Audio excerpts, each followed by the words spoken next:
کیونکہ یہ عقائد تو قرآن کے نزول سے پہلے کے چلے آ رہے ہیں. یہ عقائد تو مشرکین عرب سمیت یہود و نصارہ کے تھے اور آج بھی یہود و نصارہ کے یہی عقائد ہیں. اگر یہ سچے تھے تو قرآن کو ہر لحاظ سے اس موضوع پر خاموش رہنا چاہیے تھا، اور اگر قرآن اس پر خاموش نہیں رہتا تو اس کا مطلب بالکل صاف ظاہر ہے کہ قرآن ان کے ان باطل عقائد کو جڑ سے اکھاڑ پھینک رہا ہے اور ان کے برعکس حق کھول کھول کر واضح کر رہا ہے.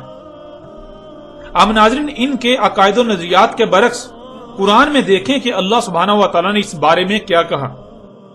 اس وقت آپ کو سورہ ہود کی آیت نمبر 7 نظر آ رہی ہے. اس آیت میں اللہ سبحانہ و تعالیٰ کا کہنا ہے وَهُوَ الَّذِي خَلَقَ السَّمَاوَاتِ وَالْأَرْضَ فِي سِتَّةِ أَيَّامٍ وَكَانَ عَرْشُهُ عَلَى الْمَاءِ. اور جو کچھ بھی نظر آ رہا ہے وہی ذات ہے. خلق کیا آسمانوں اور زمین کو 6 مراحل میں، اور تھا اس کا عرش ہے پانی پر. ناظرین کا کہنا ہے کہ عرش آسمانوں میں ہے جو کہ ایک تخت ہے، اور ان کے برعکس اللہ سبحانہ و تعالیٰ کا اس آیت میں کہنا ہے کہ اللہ کا عرش پانی پر تھا اور پانی پر ہے. دونوں بالکل متضاد باتیں ہیں اور حقیقت آپ کے سامنے ہے. عرش کہتے ہیں جو نظام وضع کر دیا اسے چلانے کو. اور ناظرین، جب آپ غور کریں تو آپ کو پتہ چلے گا کہ زمین کا نظام پانی پر چل رہا ہے. پانی زمین پر چلنے والے نظام میں بنیاد کی حیثیت رکھتا ہے. اللہ کا عرش پانی پر ہے، اس کا مطلب یہ ہے کہ اللہ نے زمین پر جو نظام وضع کیا، اللہ زمین پر جو نظام وضع کر کے چلا رہا ہے اس کی بنیاد پانی پر ہے. یہ سارے کا سارا نظام پانی پر چل رہا ہے. یہ جو موت و حیات ہو رہی ہے، نباتات نکل رہی ہیں، یہ جو بارشیں برس رہی ہیں، یہ سارا نظام چل رہا ہے، اس کی بنیاد پانی پر ہے. یہ سارا کا سارا نظام پانی پر کھڑا ہے. یہ نظام پانی پر چل رہا ہے. اور پھر ناظرین کا کہنا ہے کہ اللہ آسمانوں اور زمین سے الگ آسمانوں میں ہے. اب دیکھیں کہ اس بارے میں اللہ سبحانہ و تعالیٰ کا کیا کہنا ہے. سورہ الحدید کی آیت نمبر 4 میں اللہ سبحانہ و تعالیٰ کا کہنا ہے وَهُوَ مَعَكُمْ أَيْنَ مَا كُنْتُمْ. اور وہی ہے تمہارے ساتھ تم جہاں کہیں بھی ہو. یعنی تم جہاں کہیں بھی ہوتے ہو تو دیکھو وہاں کون ہے. جس کا وجود نظر آئے تو وہ اللہ ہی کا وجود نظر آئے گا. اور اسی کو اللہ سبحانہ و تعالی نے قرآن میں ایک اور پہلو سے بھی بالکل کھول کر واضح کر دیا. سورہ الحدید کی آیت نمبر 3 میں اللہ سبحانہ و تعالی کا کہنا ہے هُوَ الْأَوَّلُ وَالْآخِرُ وَالظَّاهِرُ وَالْبَاطِنُ. اور جو کچھ بھی نظر آ رہا ہے، جو کچھ بھی ایگزسٹ کر رہا ہے، وہی ہے. وہی اول ہے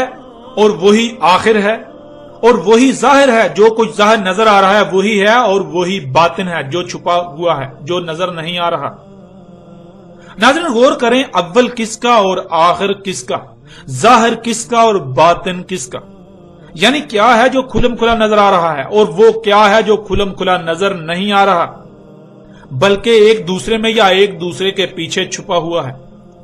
جو باطن ہے. اس آیت میں بالکل واضح کر دیا گیا کہ یہ اللہ ہے. ناظرین ان آیات میں اللہ سبحانہ و تعالی نے ان کے اس عقیدے کو بھی بنیاد سے اکھاڑ کر رکھ دیا جو یہ کہتے ہیں کہ اللہ اوپر آسمانوں میں ہے، اللہ کا عرش آسمانوں میں ہے، آسمانوں پر ہے. اللہ سبحانہ و تعالی نے ان کے ان عقائد کو جڑ سے بنیاد سے اکھاڑ کر رکھ دیا. اور ناظرین یہاں یہ بات بھی واضح کرنا بہت ضروری ہے کہ اللہ کا موضوع ایک وسیع موضوع ہے جس پر الگ سے اِنَّا عَلَيْنَا بِيَانَهُ کے سلسلے کے تحت تفصیل کے ساتھ ہر پہلو سے بات کی جائے گی اور ہر سوال کا جواب دیا جائے گا. اللہ کیا ہے، اللہ پر کوئی سوال نہیں رہے گا. فی الحال بڑھتے ہیں آگے اپنے موضوع پر. ناظرین آپ نے خود دیکھا اللہ سبحانہ و تعالی نے قرآن میں کس قدر کھول کھول کر حق واضح کر دیا. محمد علیہ السلام کی بعثت سے پہلے مشرکین عرب ہوں یا یہود و نصارہ، ان سب کے سب کا متفقہ عقیدہ تھا کہ اللہ اوپر آسمانوں پر ہے. اگر یہ حق ہوتا تو قرآن اس پر بالکل خاموش رہتا. قرآن کو اس پر بالکل خاموش رہنا چاہیے تھا. لیکن کیا قرآن اس پر خاموش ہے؟ کیا قرآن اس پر خاموش رہا؟ حقیقت آپ کے سامنے ہے، قرآن خاموش نہیں رہا بلکہ اللہ سبحانہ و تعالیٰ نے قرآن میں ان کے اس عقیدے کو یکسر مسترد کرتے ہوئے اس کے بالکل برعکس حق کھول کر واضح کر دیا کہ تم جہاں کہیں بھی ہو تو دیکھو وہاں کون ہے، جو تمہیں نظر آئے گا وہی تو اللہ ہے۔ ان کا عقیدہ تھا اور آج بھی ہے کہ اللہ کا عرش آسمانوں پر ہے، لیکن اللہ سبحانہ و تعالیٰ نے قرآن میں ان کے عقیدے کو یکسر مسترد کرتے ہوئے حق بالکل کھول کر رکھ دیا کہ اللہ کا عرش پانی پر ہے، اللہ کا عرش آسمانوں پر نہیں ہے، اللہ کا عرش پانی پر ہے۔ عرش کہتے ہیں نظام چلانے کو، اور جب غور کریں تو آپ پر بالکل یہ بات کھل کر واضح ہو جائے گی کہ زمین میں چلنے والا نظام، اس کی بنیاد پانی پر ہے۔ یہ سارے کا سارا نظام پانی پر کھڑا ہے، یہ نظام پانی پر چل رہا ہے۔ اگر پانی کو ہٹا دیا جائے تو زمین ایک بنجر اور کھنڈر سیارہ بن جائے گا۔ یوں ناظرین آپ نے دیکھا کہ ان کے عقائد کیا ہیں، اور ان کے عقائد کے برعکس اللہ سبحانہ و تعالیٰ نے حقیقت کو ہر لحاظ سے کھول کر آپ کے سامنے رکھ دیا۔ آج بھی اکثریت کا یہ عقیدہ و نظریہ ہے کہ اللہ اوپر آسمانوں میں ہے، اور یہ عقیدہ و نظریہ کن کا تھا؟ یہ عقیدہ و نظریہ تو مشرکین عرب سمیت یہود و نصارہ کا تھا قرآن کے نزول سے پہلے، اور آج بھی مشرکین عرب ہوں یا پھر یہود و نصارہ ہوں، ان کا آج بھی یہی عقیدہ ہے۔ لیکن کیا قرآن نے اس کی تصدیق کی؟ آیا قرآن اس کی تصدیق کرنے کے لیے آیا تھا؟ اگر قرآن میں اس عقیدے پر اس حوالے سے آیات آتی ہیں، قرآن میں ذکر آتا ہے، تو آیا ان کے عقائد و نظریات کی قرآن تصدیق کرنے کے لیے اترا تھا، تائید و تصدیق کے لیے اترا تھا، یا پھر ان کا رد کرنے کے لیے، ان کے برعکس جو حق ہے اسے کھول کر واضح کرنے کے لیے اترا تھا؟ یوں ناظرین حقیقت آپ کے سامنے ہے۔ آج بھی آپ کو اکثریت ایسی نظر آئے گی جن کا کہنا یہ ہے کہ اللہ کا عرش آسمانوں پر ہے، اللہ اپنے عرش کے اوپر ہے آسمانوں پر۔ لیکن قرآن کیا کہتا ہے؟ یہ حقیقت آپ نے جان لی، حقیقت ہر لحاظ سے آپ کے سامنے ہے۔ اور بڑھتے ہیں ناظرین آگے ان کے مزید عقائد و نظریات کی طرف۔ ان کا عقیدہ ہے کہ زمین حرکت نہیں کر رہی، زمین ایک جگہ پر ساکت ہے، اور سورج، چاند، ستارے وغیرہ سب کے سب زمین کے گرد حرکت کر رہے ہیں۔ اب دیکھیں اس بارے میں اللہ سبحانہ وتعالی نے قرآن میں کیا کہا۔ سورہ رد کی آیت نمبر 2 میں اللہ سبحانہ وتعالی نے کہا، اللہ الذی رفع السماوات بغیر عمد ترونها ثم استوى علی العرش وسخر الشمس والقمر کل یجری لاجل مسمى۔ اللہ ہے، وہی ذات ہے، بلند ہے آسمان بغیر کسی ایک بھی ستون کے، دیکھ رہے ہو ہمیں اسے؟ پھر استوا ہوا عرش پر اور سخر کیا سورج اور چاند کو، تمام کے تمام تیر رہے ہیں اجل مسمى تک، یعنی ان کی ایک مدت طے کر دی، ان سب کے خاتمے کا ایک وقت طے کر دیا، جب تک کہ وہ وقت نہیں آ جاتا تب تک تمام کے تمام اسی طرح تیرتے رہیں گے جیسے آج تیر رہے ہیں۔ اب ناظرین غور کریں، تمام کے تیرنے کا ذکر کیا گیا اور بطور مثال صرف 2 کا نام لیا۔ اب اگر دونوں ستارے ہیں تو اس کا مطلب ہے کہ تمام کے تمام ستارے تیر رہے ہیں اور تیرتے رہیں گے جب تک ان کی اجل مسمى نہیں آتے آتی، اور اگر دونوں ستارے نہیں ہیں تو اس کا مطلب ہے کہ جو یہ دونوں ہیں اس طرح کے تمام تیر رہے ہیں اور تیرتے رہیں گے اپنی اجل مسمى تک۔ پہلے ناظرین سورج کا ذکر ہے، اور سب جانتے ہیں کہ سورج جلتا ہوا آگ کا گولا ہے، یعنی سورج ایک ستارہ ہے، اور چاند جلتا ہوا گولا نہیں ہے بلکہ چاند مادے کا گولا ہے جسے سیارہ کہتے ہیں، یعنی چاند ایک سیارہ ہے۔ یوں ناظرین اللہ سبحانہ و تعالی نے ایک ستارے اور ایک سیارے کا ذکر کرتے ہوئے تمام کے تمام ستاروں اور سیاروں کے اجل مسمى تک تیرنے کا واضح الفاظ میں ذکر کر دیا۔ اب اگر تو زمین نہ ستارہ ہے نہ ہی سیارہ، تو پھر اس آیت میں زمین کے تیرنے کا ذکر نہیں ہے، اور اگر زمین ان میں سے ایک ہے تو پھر یہ بات بالکل واضح ہے کہ زمین بھی اپنے مدار میں انتہائی تیز رفتاری میں سفر کر رہی ہے، زمین بھی اپنے مدار میں تیر رہی ہے اپنی اجل مسمى تک۔ جب تک کہ زمین کے خاتمے کا وقت نہیں آ جاتا تب تک زمین بھی باقی تمام کے ساتھ تیرتی رہے گی۔ اور یہ بات ہر کوئی جانتا ہے کہ زمین آگ کا گولا نہیں، یعنی زمین ایک ستارہ نہیں بلکہ زمین مادے کا گولا، زمین ایک سیارہ ہے۔ جب زمین ایک سیارہ ہے تو پھر قرآن میں اللہ سبحانہ و تعالیٰ نے زمین کے اپنے مدار میں تیرنے کا بھی راز کھول کر آپ کے سامنے رکھ دیا۔ اس طرح آپ اگلی آیت میں دیکھیں، سورہ الانبیاء کی آیت نمبر 33 میں اللہ سبحانہ وتعالی نے کہا وَهُوَ الَّذِي خَلَقَ اللَّيْلَ وَالنَّهَارَ وَالشَّمْسَ وَالْقَمَرَ كُلٌّ فِي فَلَكٍ يَسْبَحُونَ، اور جو کچھ بھی ہے وہی ذات ہے، خلق کیا لیل کو اور نہار کو اور سورج کو اور چاند کو، تمام کے تمام انتہائی تیز رفتاری سے اپنے اپنے مدار میں تیر رہے ہیں جیسے ان کو حکم دیا گیا، جس سے ان پر عائد ذمہ داری پوری ہو رہی ہے۔ ناظرین، یہ آیت اور بھی بہت بڑا راز کھول کر رکھ دیتی ہے۔ آپ پیچھے جان چکے ہیں کہ لیل اور نہار کا آنا جانا زمین کا اپنے ہی محور پر گھومنا، لیل آدھی زمین اور نہار آدھی زمین، یوں یہ پوری زمین بن جاتی ہے۔ لیل اور نہار کو جمع کریں تو یہ پوری زمین بن جاتی ہے۔ یوں آپ آیت میں دیکھ سکتے ہیں خلق اللیل والنہار والشمس والقمر، لیل والنہار، لیل آدھی زمین، نہار آدھی زمین، یوں یہ مکمل زمین بن گئی۔ تو یہاں مکمل زمین کا ذکر ہو رہا ہے لیل اور نہار کی صورت میں، اور آگے سورج اور چاند کا ذکر ہے، اور پھر آگے کہا کل، تمام کے تمام، یعنی کہ جتنے بھی ایسے ہیں ستارے اور سیارے، تمام کے تمام جو ہیں وہ اپنے اپنے مدار میں تیر رہے ہیں انتہائی تیزی سے، جیسے ان کو تیرنے کا حکم دیا گیا، جس سے ان پر عائد ذمہ داری پوری ہو رہی ہے۔ آپ اپنی آنکھوں سے آیت میں دیکھ رہے ہیں لیل آدھی زمین اور نہار آدھی زمین، یوں یہ پوری زمین بن جاتی ہے۔ لیل اور نہار کی صورت میں پوری زمین کا ذکر کیا، اس کے فوری بعد سورج اور چاند کا ذکر کیا گیا، پھر کہا گیا کہ تمام کے تمام اپنے مدار میں انتہائی تیز رفتاری سے تیر رہے ہیں، یعنی نہ صرف زمین اپنے ہی محور پر گھوم رہی ہے جس سے رات اور دن ہو رہے ہیں، بلکہ زمین سورج اور چاند کی طرح بھی اپنے مدار میں انتہائی تیز رفتاری سے تیر رہی ہے۔ اور ناظرین، ایسی کئی آیات ہیں قرآن میں جن میں اللہ سبحانہ وتعالی نے سورج، چاند سمیت تمام کے تمام ستاروں اور سیاروں کے ساتھ زمین کے بھی اپنے مدار میں تیرنے کا ذکر کیا، جیسا کہ آپ اس آیت میں بھی دیکھ سکتے ہیں۔ سورہ لقمان آیت نمبر 29، الم تر ان اللہ یولج اللیل فی النہار ویولج النہار فی اللیل وسخر الشمس والقمر کل یجری الی اجل مسمى، کیا نہیں دیکھا، کیا نہیں دیکھ رہے؟ اس میں کچھ شک نہیں، اللہ تھا یولج ہو رہی ہے لیل نہار میں اور یولج ہو رہی ہے نہار لیل میں، اور سخر کیا سورج اور چاند کو، تمام کے تمام اپنی اپنی اجل مسمى یعنی طے شدہ خاتمے کے وقت تک تیر رہے ہیں اور تیرتے رہیں گے۔ ناظرین، یولج اللیل فی النہار ویولج النہار فی اللیل کیا ہے؟ یہ بات پیچھے بہت صراحت کے ساتھ بیان ہو چکی۔ یہ الفاظ اس بات کی وضاحت کرتے ہیں، اس بات کو واضح کرتے ہیں کہ زمین اپنے ہی محور پر گھوم رہی ہے، جس سے زمین کا وہ حصہ جو اندھیرے میں ہے وہ روشنی میں چلا جاتا ہے، جس سے اس پر دن ہو جاتا ہے، اور جو حصہ روشنی میں ہے وہ اندھیرے میں چلا جاتا ہے، جس وجہ سے اس پر رات ہو جاتی ہے، اور یہ سلسلہ مسلسل چل رہا ہے۔ یوں یہ بات طے ہوگی کہ زمین اپنے ہی محور پر گھوم رہی ہے۔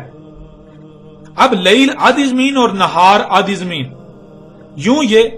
پوری زمین پوری ارض بن جاتی ہے۔ آگے اللہ سبحانہ تعالیٰ نے سورج اور چاند سمیت تمام کے تمام کے تیرنے کا ذکر کر دیا، یعنی زمین، سورج، چاند سمیت تمام کے تمام ستارے اور سیارے اپنے اپنے مدار میں تیر رہے ہیں اور اسی طرح تیرتے رہیں گے تب تک جب تک کہ ان کے خاتمے کا وقت جو طے کیا گیا وہ نہیں آ جاتا۔ ناظرین، آپ نے اپنی آنکھوں سے دیکھا اور کانوں سے سنا کہ اللہ سبحانہ و تعالیٰ نے نہ صرف زمین کا اپنے ہی محور پر گھومنے کا راز کھول دیا، بلکہ زمین، سورج، چاند سمیت تمام کے تمام ستارے اور سیارے اپنے اپنے مدار میں بھی تیر رہے ہیں۔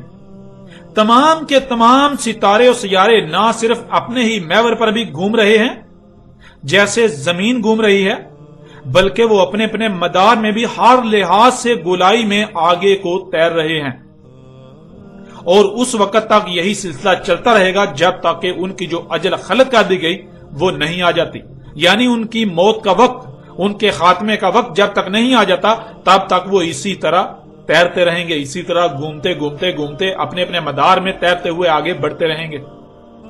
یوں نہ صرف اللہ سبحانہ تعالیٰ نے اس قرآن میں 14 صدیاں قبل عظیم تر رازوں سے پردہ اٹھا دیا تھا جب کوئی انسان ان باتوں کا تصور بھی نہیں کر سکتا تھا، بلکہ اللہ سبحانہ و تعالیٰ نے اس وقت کے یہود و نصارہ ہو یا مشرکین عرب یا پھر موجودہ وہ لوگ جو ان کی مسل ہیں، ان سب کے جھوٹے بے بنیاد و باطل عقائد کو چاک کر کے رکھ دیا۔ ناظرین آپ خود غور کریں، اگر زمین ساکت ہوتی، سورج چاند سمیت باقی ستارے اور سیارے زمین کے گرد گھوم رہے ہوتے تو ان کی رفتار میں فرق ہونے کی وجہ سے بالکل واضح فرق نظر آنا چاہیے تھا، لیکن آپ دیکھتے ہیں کہ ایسا نظر نہیں آتا، بلکہ اس کے برعکس جب آپ دیکھتے ہیں تو ایسا نظر آتا ہے جیسے وہ سب کے سب ایک وجود کی طرح سفر کر رہے ہیں۔ بالکل ایسے ہی جیسے آپ گاڑی میں سفر کر رہے ہوتے ہیں تو درخت، گھر، جانور وغیرہ سمیت سب کا سب آپ کو پیچھے کو سفر کرتا ہوا نظر آتا ہے، تو کیا وہ سب کے سب پیچھے کو سفر کرتے ہوئے جا رہے ہوتے ہیں، یا پھر وہ سب کا سب تو اپنا اپنا کام کر رہے ہوتے ہیں، اپنے اپنے سرکل میں ہوتے ہیں، مگر آپ جس پر سوار ہوتے ہیں وہ شے سفر کر رہی ہوتی ہے۔ بالکل اسی طرح ناظرین آپ زمین پر سوار ہیں، زمین گھوم رہی ہے، وہ سواری گھوم رہی ہے جس پر آپ موجود ہیں، اس وجہ سے آپ کو لگتا ہے کہ تمام کے تمام ستارے اور سیارے، سورج، چاند وغیرہ گھوم رہے ہیں۔ یوں اس پہلو سے بھی حقیقت آپ کے سامنے ہے، حقیقت حق ہر لحاظ سے آپ کے سامنے ہے۔ بڑھتے ہیں ناظرین ان کے مزید عقائد و نظریات کی طرف۔ ان کا عقیدہ تھا کہ روشنی چاند کی اپنی ہے، لیکن دیکھیں اس بارے میں اللہ سبحانہ تعالیٰ نے قرآن میں کیا کہا۔ سورہ یونس کی آیت نمبر 5 میں اللہ سبحانہ تعالیٰ کہتے ہیں، جو کچھ بھی موجود ہے، جو کچھ بھی ایگزسٹ کر رہا ہے، جو کچھ بھی نظر آ رہا ہے، وہی ذات ہے۔ کر دیا سورج کو جلتا ہوا روشنی دینے والا اور چاند کو ٹھنڈا روشنی دینے والا۔ یعنی سورج جلتا ہوا چراغ ہے، سورج کی روشنی میں حرارت ہے، گرمی ہے، لیکن چاند ایسا نہیں ہے، چاند کی روشنی ٹھنڈی ہے، جس کا مطلب بالکل واضح ہے کہ روشنی چاند کی اپنی نہیں بلکہ وہ سورج سے لے کر منعکس کر رہا ہے۔ اور اسی کا اللہ سبحانہ تعالیٰ نے قرآن میں کئی مقامات پر واضح الفاظ میں بھی ذکر کر دیا۔ سورہ الفرقان کی آیت نمبر 61 میں اللہ سبحانہ تعالیٰ کہتے ہیں، اور کر دیا آسمان میں سراج، یعنی سورج روشنی دینے والا، اور چاند اس کی روشنی لے کر منعکس کرنے والا، یعنی چاند کو ریفلیکٹر بنا دیا، اور ایسا ریفلیکٹر کہ سورج سے گرم روشنی لے کر اسے نور بنا کر یعنی ٹھنڈی روشنی بنا کر آگے بھیجتا ہے۔